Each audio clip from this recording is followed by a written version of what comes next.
Latka, we go back. We're now All back right. on.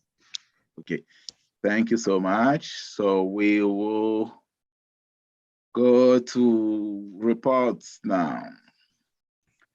So I have my report there. Any question?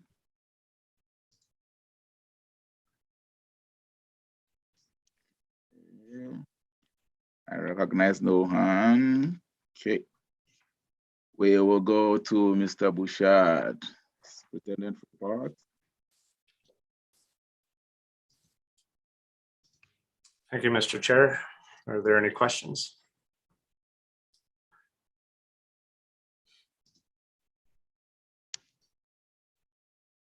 Okay, I recognize Trustee Tagwood.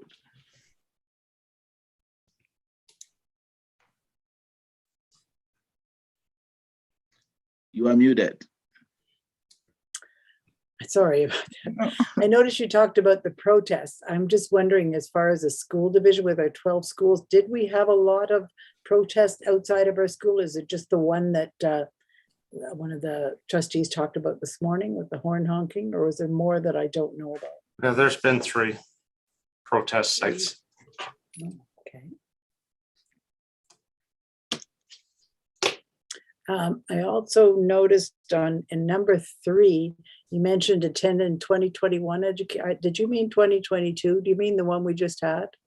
The No, that education was law and review. No, it was a review of last year's legal cases. Oh, right. Okay. Was that the one that we just attended? This was just yesterday. Yesterday. Yeah. I attended it too, and it was very good. I found it so interesting to go over some of those cases, even though there was different provinces. It was still extremely interesting, and it did affect some of our bargaining and some issues that we have. So That's right. Okay. Remember, people talk, right? Remember, people talk. So one province to the other, so it affects. Yeah, it affects all the provinces because we can hear about it for sure. That's why I found it very, very interesting. What was the other? Oh, the other thing was in number 5, the mental health literacy parent session. I wonder if that was well attended by parents. How was that attended well, and did something good come out of that? It depends what you consider attended well, but I'll let Assistant Superintendent Cardinal maybe just go over some of the numbers that they saw. Sure. So we live streamed over YouTube. So it wasn't a Zoom environment. So we didn't have an exact number, but we estimated around 50 people that attended. So yeah, we feel it was well attended. And it's still online. I have 2 parents that, yeah, they didn't have the time, but they viewed it. So I'm sure that will increase by now. Yeah. And I still have another question. I'm sorry, but I might as well get over them. I'm just wondering, in number 7, you said change approvals for Father Lacombe. Was it any big changes that's going to affect the opening date? No. No. Okay. Those are small changes that the school administration wants to see. Okay. They have to work their way through a real change management process. So thank you. That's all my questions. All right. Thank you for those. I recognize no hand. Okay. We will go to Secretary Treasurer, Mr. Latka. Any questions? No. Okay, you have anything you would like to highlight for us, Mr. Latka? Not at this time. Not at this time. Thank you. All right. I see a question from Trustee Tugwood. Oh, okay. I was just curious. You said that establish guidelines for critical custodial absenteeism. Has that been an issue because of COVID? We've been monitoring the custodial absenteeism and juggling between casual caretakers and contractors on extreme cases. It was something that I kind of highlighted when we were looking at our operations to maybe start ensuring that we are tracking absences because of COVID in the event that we reach a critical point, and then also having a plan of action in terms of what we have for standard custodial practice, what might be a reduced custodial practice to maintain a facility being open. And if we aren't unable to do that, then we would maybe have to be looking at a recommendation to the superintendent for closure of facilities. Our initial planning hadn't looked at custodial services, but made sure that once we kind of started to realize as we were moving through absenteeism on our custodial staff, that identified to have a plan in place of that progression to ultimately not having enough custodial, casual, or contractor custodial to maintain an open facility. We haven't reached that critical point, but I know facilities has struggled at times to make sure that there is sufficient coverage across the division to maintain open facilities. Well, thank you. I hadn't really thought of the fact that, yes, we could end up closing a facility that's full of students and teachers, but just doesn't have the custodial staff. So that's good to know that's really looked at. Yeah, and when we looked at those plans for that, we also looked at redesignating and redistributing staff or casuals, not only casual staff, but regular staff to alternate sites so that we'd have coverage provided to maintain those facilities being open for as much as possible. But there may be the possibility that we couldn't even stretch staff far enough to maintain a school being open. So that's what we were anticipating in terms of our planning for custodial and monitoring those absences, because not only might we have absences, but we might have to have reallocated staff. And then not only one facility, but two facilities are in kind of what we would call a base or a minimum cleaning mode, because we've redistributed the staffing allocated to multiple sites now. Okay, thank you very much. Yeah, thank you for that update. Yeah, we are not in normal times. Okay, there are no further questions. We will go to 7.4. Mr. Bouchard.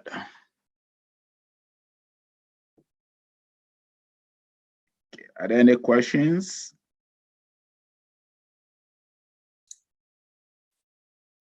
Okay. Mr. Chair, I believe that is a discussion item. Yeah.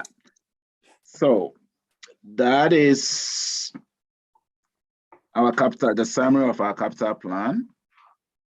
Can I provide some context? Please. So Trustee Taylor Sirois is the only long-range planning committee member that's here today. The other two, Trustee DeMarco and Burke, are not here. When we met long-range planning, we reviewed this matrix that is an outline and the same categories that Alberta Education uses. So if you look across the top, there are four broad categories that are used to assess facilities.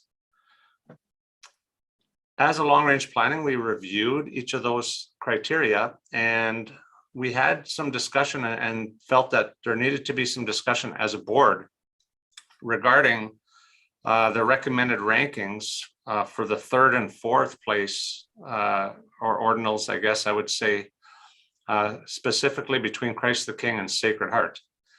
So the committee felt that the rankings for 1, 2, 5, and 6 were appropriate. However, when looking at the two schools, Christ the King and Sacred Heart, I would just draw your attention to a couple of things. If you look at the FCI percentage, the Facility Conditions Index, Christ the King is at 27.91. It's the facility itself is in worse shape from a building condition standpoint. Sacred Heart is at 21.7. So one could make the case that, Christ the King should rank higher.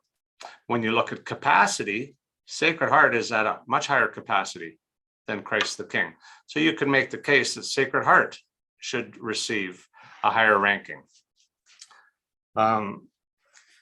You'll notice that Sacred Heart, there's a CTS Woods facility issue there, and that's because we currently created a wood shop in an old classroom. And that is why it is listed there. The ventilation is not unsafe, but it's not ideal. And the space is undersized for a school of that size. So there were some members of the committee that felt Christ the King should go ahead, some that felt Sacred Heart should. We wanted to hear from the board because in March, the board will have to approve a capital plan. That is on the board's work plan, and the capital plan submission needs to go in thereafter. So long range planning didn't want to provide a recommendation here without having a discussion by the board, the entire board, that could go back to long range planning for final recommendation to come back in March. So with that, Mr. Chair, I'll turn it back to you for a discussion amongst the members. Thank you. Thank you. So that's the discussion I ran basically for that through. And again, as a reminder that we do know there will be another high school opening up soon in Leduc, where we are with Christ the King. We do know as well that there's a lot of when that happens, we'll be in a situation of losing quite a few students. So those are just my comments for now. Trustee Tagwood, I recognize your hands. Thank you, Mr. Chair. I just have a question. As far as Christ the King, it says the capacity is at 56%, but the school is in really bad condition. Is it the capacity low because it's in bad condition? And when the new high school opens, is then there more chance that we're going to lose more students because of the condition of the high school? Would that put it at a higher priority than Christ the King? I'm not too familiar with the school myself, so that's why I'm asking. Yeah, so I'll give that I'll give it my best shot to speak to it. I mean, the drop in enrollment from grade 9 to grade 10 is historical at Christ the King. And is it the condition of the building? Partly, but I think what it is, it's more of a function of the programming. Now, could we offer better programming with a better facility? I think the answer would be yes. So it's not that, it doesn't have enough critical size to offer the programming, but partly is because of the facility. We have many classrooms in that school that are undersized for a high school, but the CTS spaces are not ideal for a high school. It's kind of when I spoke about Mother Duville not being, a great school to house a high school. Well, Christ the King is kind of in that same boat. So it is kind of a chicken and the egg, but to answer your question, we can only speculate what the new high school, which opens in 2 years, will do to our enrollment. And that's hard to predict, but I would anticipate some further bleed just without giving it tons of analysis. But we find that whenever there's a new school that's open in a geographic region within a town or city, it's likely to capture those students that live closest to it, just because it is much easier to access. So we have found that with the city of Leduc expanding to the west and that new high school being built there, we may lose some of our current high school students who live on the west side. Okay. Thank you for those comments. Trustee Miller, I saw your hand up and down. Should I go to Mr. Leonard? Yes, I'll put my hand back up again if my questions aren't asked. Okay. No, then I will recognize you. Go ahead with your question then. Yeah, I just had a question about health and safety anecdotal. Is low better than medium and high, or is low bad? Correct. So the anecdotal doesn't have a medium high. So the rating that you see there is for the enrollment pressures. So we don't, those are just anecdotal notes. There's no rating in the anecdotal column. So if you look at Sacred Heart, for example, you see the capacity is at 80%. That puts them in the medium high bracket. Okay, thank you for that question. Okay, Trustee Miller. Thank you. You had mentioned that the functionality and programming column, there's a note of the CTS Woods. I'm assuming that there is more to be modernized in that school than just that class, but that's more of a pinpoint item for that school. Is that correct? Correct. So that is just, it's simply that CTS Woods is just an identified issue within Sacred Heart.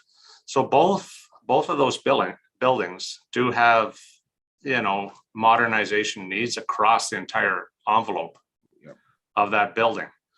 But when you look at functionality and programming, you're offering CTS Woods in an old classroom. That's less than ideal, and that's why it's listed as a standalone. Okay. And Mr. Chair, can I have a follow-up or continue? Go ahead. No, go ahead. When we're looking at the FCI, first it's the facility condition index. Is that correct? Okay, thank you. So Christ the King is at the top of the list for that item with a medium rating. Is there more information that we as a board should be taking into consideration, or is this the information as regards to capacity, the FCI, you know, previous year's ranking? Is there other things that we should be taking into consideration, such as the community pressures? I'm in that, I mean community growth in that area, that sort of thing. So thanks for that question. So I'll just maybe point out, so the health and safety anecdotal, those are the rankings of the all our schools. You'll see that Sacred Heart is the only one that has a medium score. So that is because of that CTS classroom. It's a bit of a health and safety issue. The building condition is higher at Christ the King, and that again, there's an asterisk at the bottom of that page that you can see. So it's the cost of repairs over 5 years against the cost of a replacement school. That's how you get that index. So that gives Christ the King a rating of high in that category, but so is Sacred Heart. Now, to answer your question about, you know, what are you hearing from the community, you know, about enrollment growth, that kind of thing, that's what would be captured in enrollment pressure. So Alberta Ed and Alberta Infrastructure will look at all these 4 categories combined. So you can't say at Christ the King, parents are saying, if there was a new school, we would come. They're going to say only 50%, 56% capacity. That argument doesn't hold water. You could try to sell it, but it's not a strong argument. So you would make a case that Sacred Heart, that there's more enrollment pressure at 80%. However, the enrollment's going down at Sacred Heart. It was 90% 2 years ago. And we know that that's because of the grade 9s going over to the comp for grade 9. And that has yet to be determined what the trend data will be on that. Over the last couple of years, it's been up and down. But Alberta Infrastructure will look at all those 4 categories together. And that's why we tried to use the categories that Alberta Infrastructure uses, so that it's not just a subjective conversation. We're using the actual categories that the government will use when they do an analysis on our request.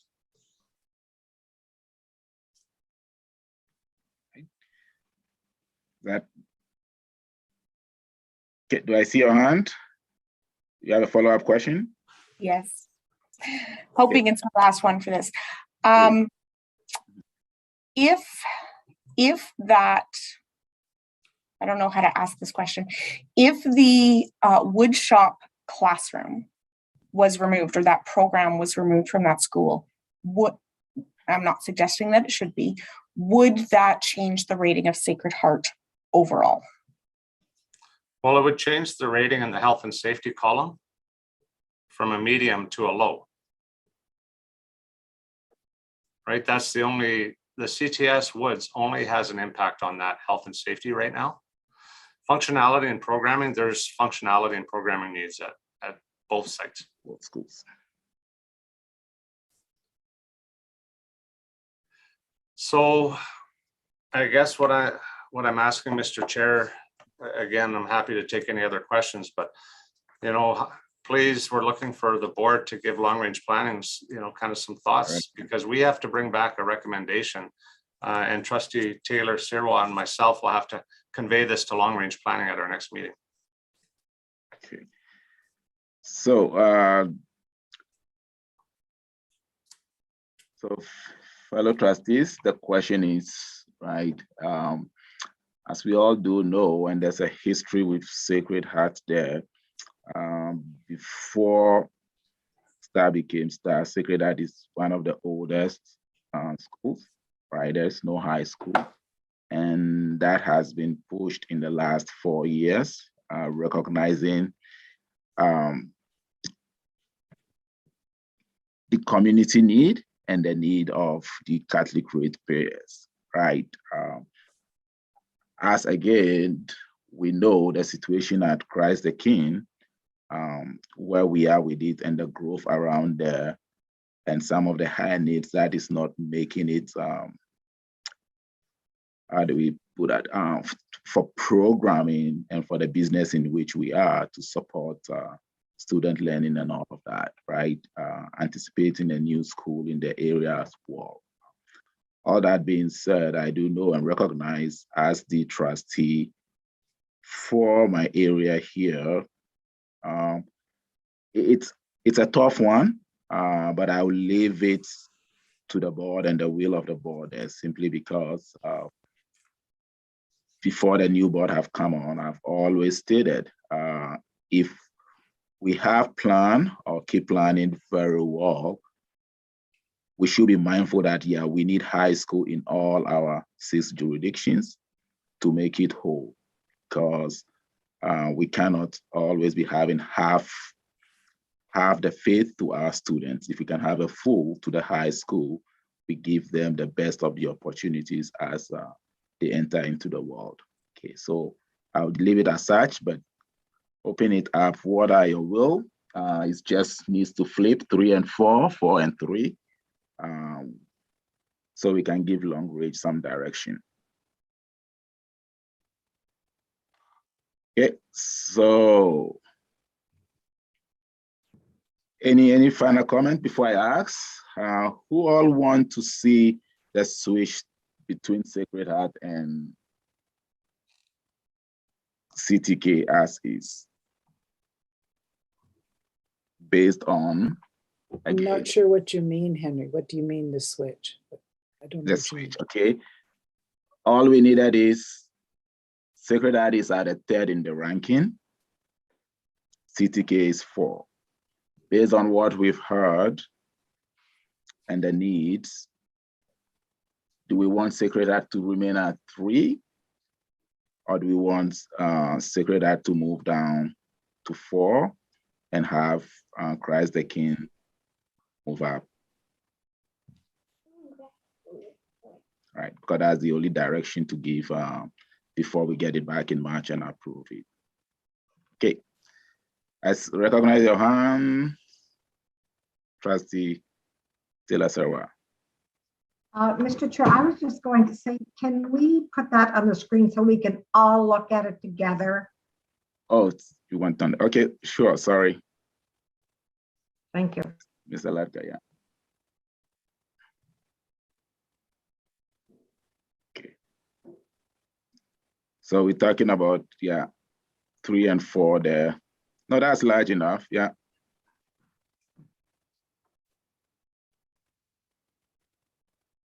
Okay, and Mr. Latka, yeah, this is what we're talking about here.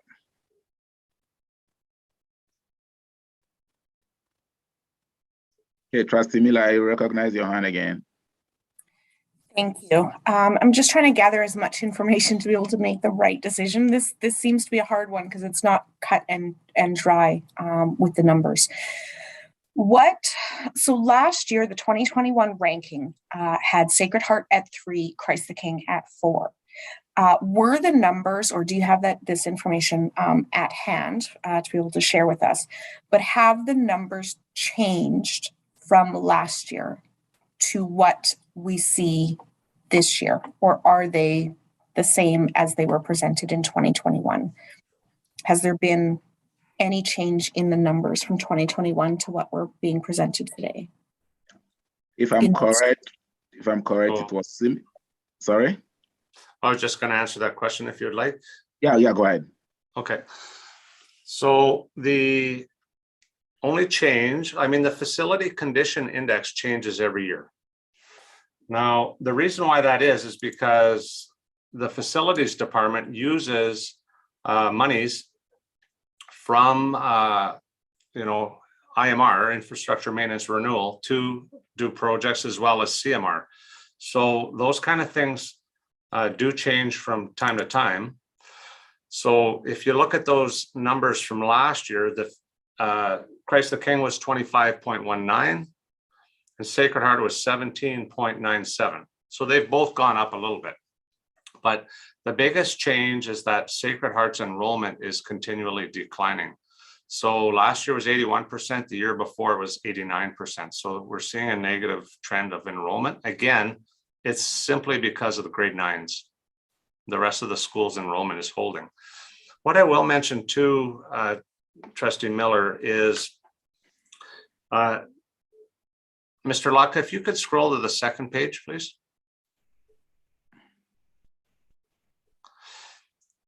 The board's discussion last year was that Beaumont High School will be number 1, but Wetaskiwin High School is number 3. So the Wetaskiwin modernization last year was paired with a request for a new build.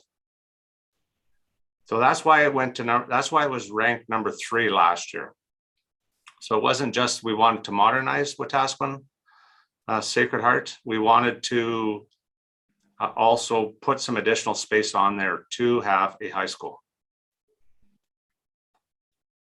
So I hope that answers your question, but also provides a little bit of context how this second page kind of bleeds a little bit with the first page with that Sacred Heart request.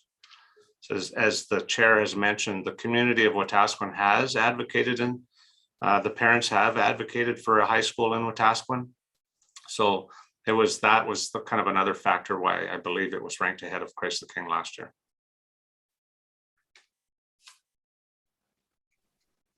Thank you, Mr. Bouchard. So we can go back to that page, and the question is, 3 and 4, how do we flip those? Leave it status quo or flip it? Okay, Sarah, Trustee Taylor, Sarah, sorry, go ahead. With no forecast to grow in Wetaskiwin, that is quite important information. If it's not forecasted to grow, why would you want to build a new school? Because the community needs it.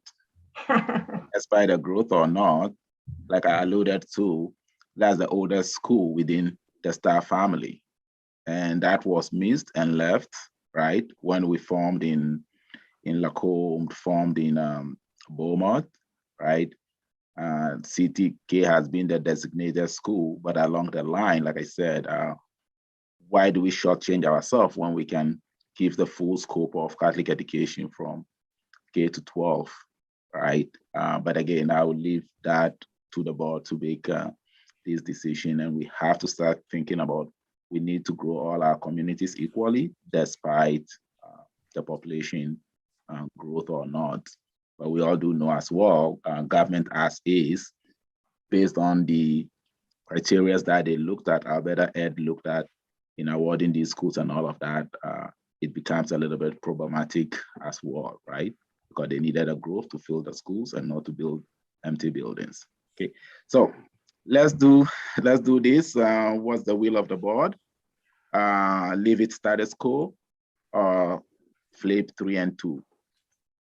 Mr. Chair, Trustee Taylor Sawas has her hand up. Okay, yeah, thank you. Yeah. Go ahead.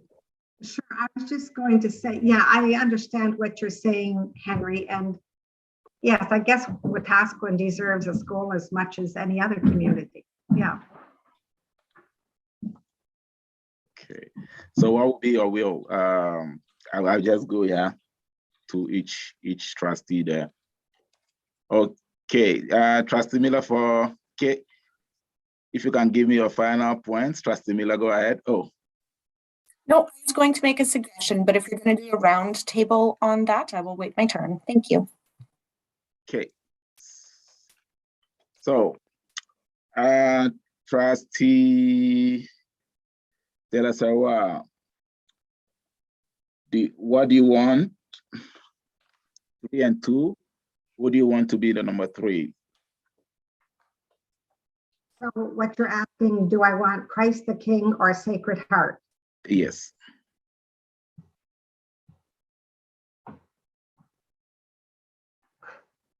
It's a very tough decision.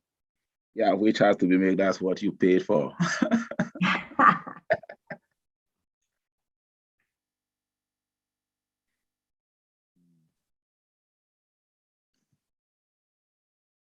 Sacred Heart. Okay. I'm going according to my screen here. Trustee Tagwood.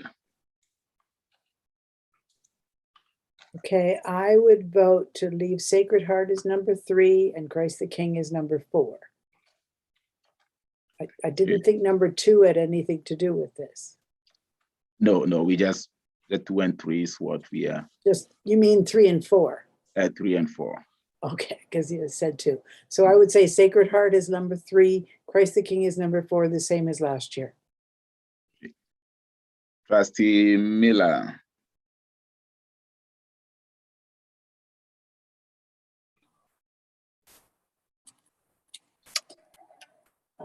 I'm having a hard time with this one. Overall, looking at the data that is in front of us today, I would say Sacred Heart as number 3 and Christ the King as number 4. Okay, thank you. Trustee Lena. I will agree. Sacred Heart number 3. Thank you all. And as is, so we do have the direction to long range planning. So Mr. Bouchard, I believe that will be the next recommendation coming back in March. Thank you, Mr. Chair. So I would just add that this is not a binding decision. Just as a reminder for trustees, the final decision will be made in March, but this gives long range planning some good direction. And again, we don't have 2 trustees here, so they didn't get a vote either, but that will happen at the next meeting. But I think that gives us something to go forward with. Thank you. Thank you, trustees, for your understanding. So board retreat. So we all do know there's some changes coming as per our COVID world. March 1st, we're expecting again some direction. Our plan was to do the board retreat the week of the February 28th, 27th. Considering what is happening or what is coming at March, that will give us more flexibility. In discussion with Mr. Bouchard and Trustee Tagwood, we're proposing to the board if we can move, because we are all yearning to be in person. We are social beings, right? Not to be all maxed up and all of that when it comes to a retreat. So are we all in favor in moving this? That will be the first question. So we know what happened March 1st. Are we all in favor of moving this from week of the 27th, 28th, the weekend? You are in favor? Trustee Miller, are you in favor?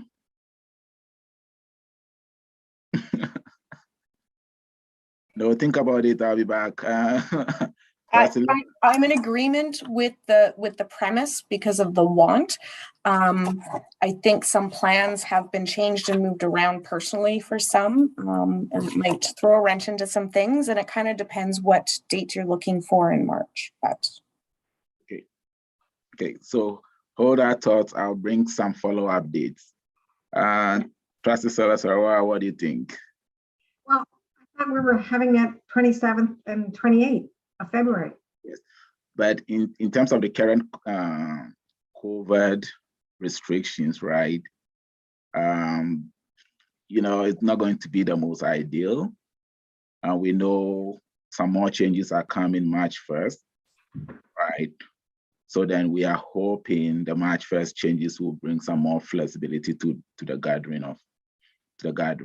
And that's what we're looking at. So then that we can change the date into some other dates, which I'm here to disclose that. I would prefer to leave them as is because I've already planned for that. And how many more restrictions do you want to be lifted in order for us to do this?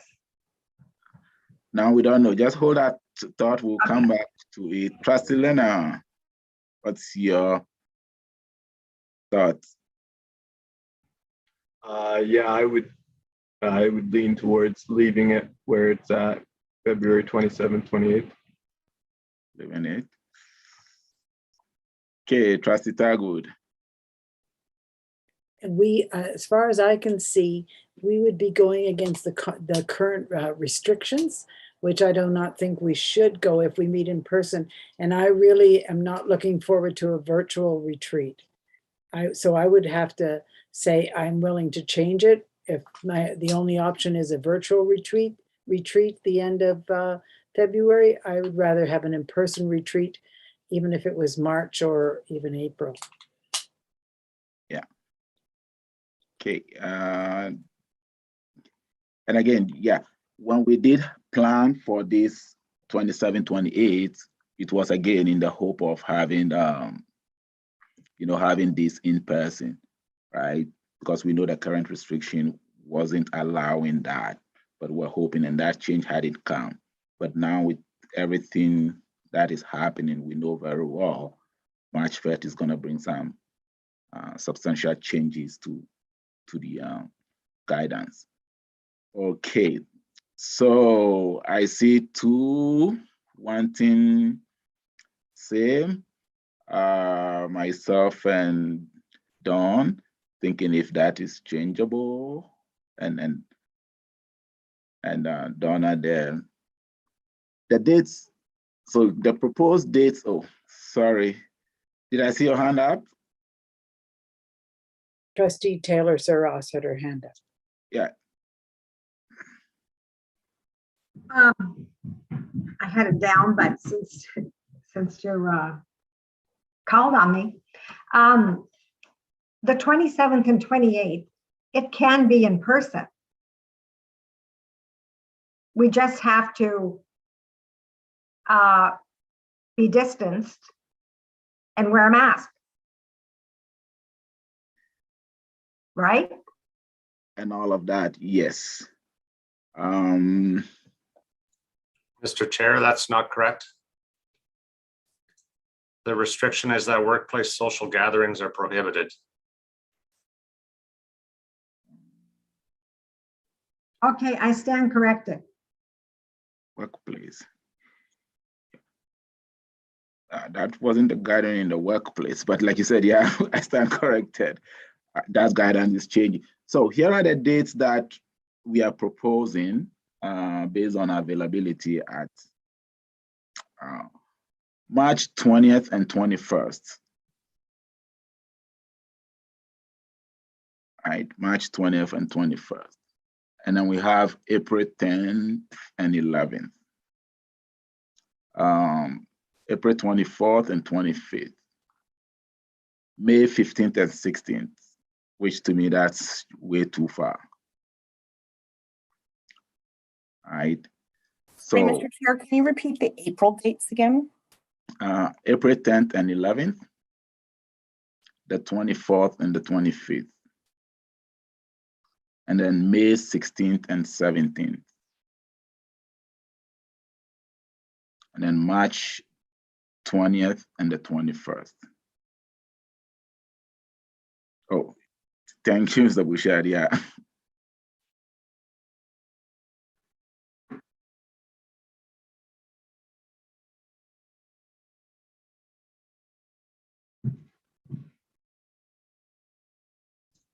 Mr. Chair, Yes. Okay. Would Thank you. would the first week of March work?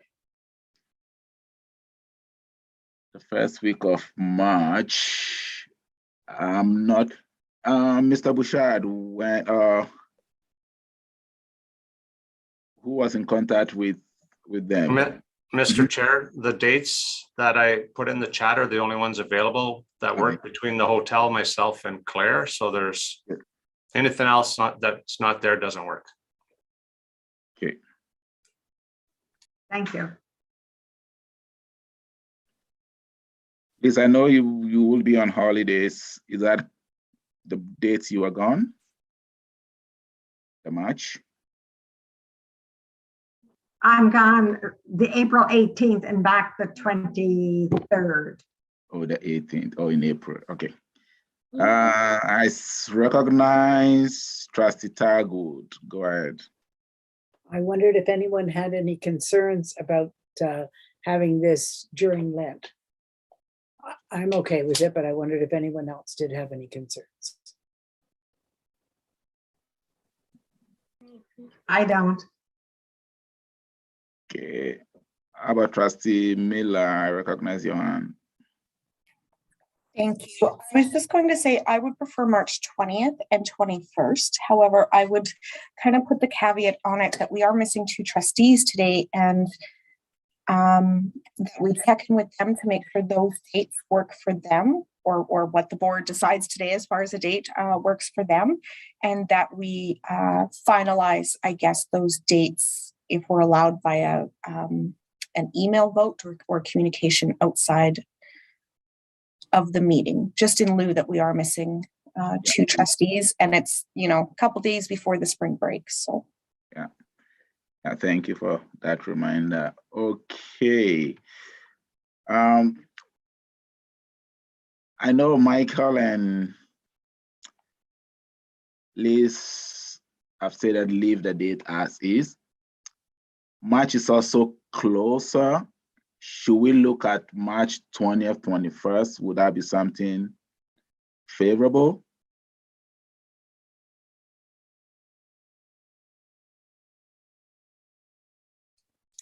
Mr. Chair, could we maybe ask each trustee for their number 1 and number 2 pick? And then as Trustee Miller has suggested, maybe I could send out a doodle poll. Okay. Can I recognize Trustee Targood? Go ahead. Thank you, Mr. Chair. I would just like to clarify the dates of the spring break. I don't have kids in schools, but people who do, that definitely has an effect. And I wasn't sure. The spring break, is it the last week in March or the second last week? It will be all over the map. 28th to April 1st in all our schools. Thank you. Thank you. Okay. Trustee Lena, I see you on. Yeah, I was just gonna say, I don't really have any strong feelings either way about what date it is. All of these dates here would work for me. Will work for you. Okay, so Mr. Bouchard, you got 1. He's happy with all 4. Trustee Taylor Sarwa, what's your best 2 picks? If you're happy with all 4, I like that. April 10th and 11th would be my number 1. Okay. And I guess on to May then. May, when the sun is up and about, I don't want to be in a retreat. Okay. Okay, so we got 2 May and April 10th and 11th. Trustee Miller. Thank you. So March 20th and 21st is my first date, and then April 10th and 11th as my second, with a note that the Finance Committee would have to reschedule their meeting. Oh, yeah. Okay, trustee Tagwood. My first date would probably be March 20th to 21st, and my second date, April 10th to 11th. 11th. Okay, wonderful. And for myself, first two will work for me. All right. So, Mr. Bouchard, I believe if you can send out a doodle next week sometime, and then we will move forward in that regard. Okay. Thank you all. I see your hand up. Go ahead. Yes, Mr. Chair, the 20th and 21st, that I would be available for that too in March. In March. Look at Yeah, that. on the Bravo. 20th, it's in the evening, right? Yes. Yeah, We get there at about 3 o'clock, right? The yeah, more I sunlight could do that weekend also. that we get also. Wonderful. Okay. So pretty much, Mr. Bouchard, except me, we got 3 dates there. All right.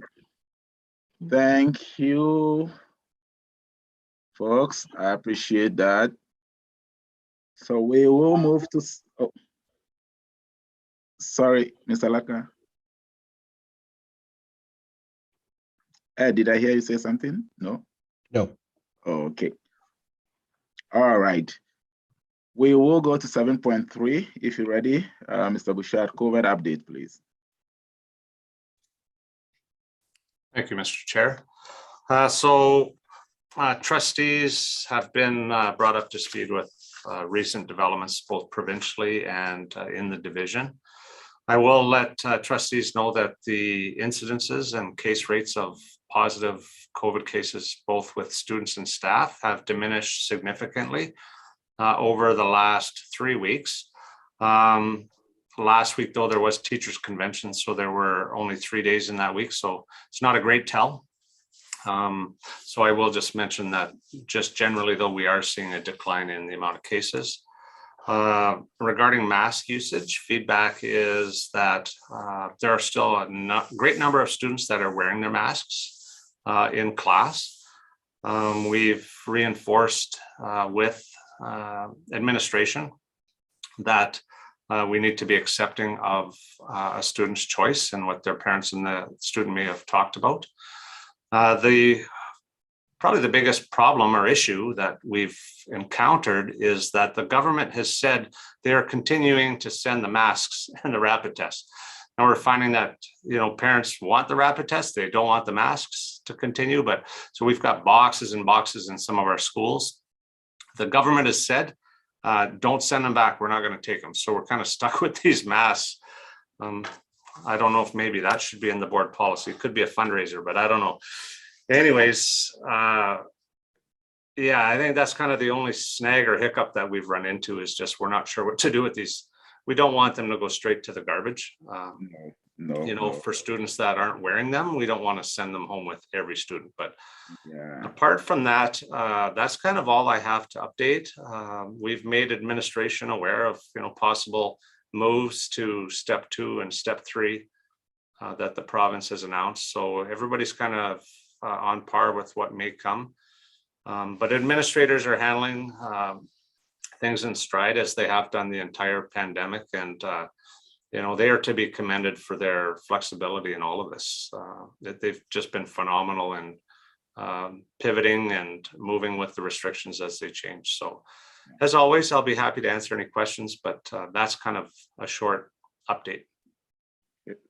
Thank you, Mr. Bouchard. Any questions for Mr. Bouchard? Okay, go ahead, Trustee Tagwood. I'm just curious, when you look at the number of children that have been out in the last few weeks and staff with COVID, I'm wondering what percentage of our student population now has had COVID, that are now have protection not only from vaccine, but also from having had COVID. It must be a fairly high percentage.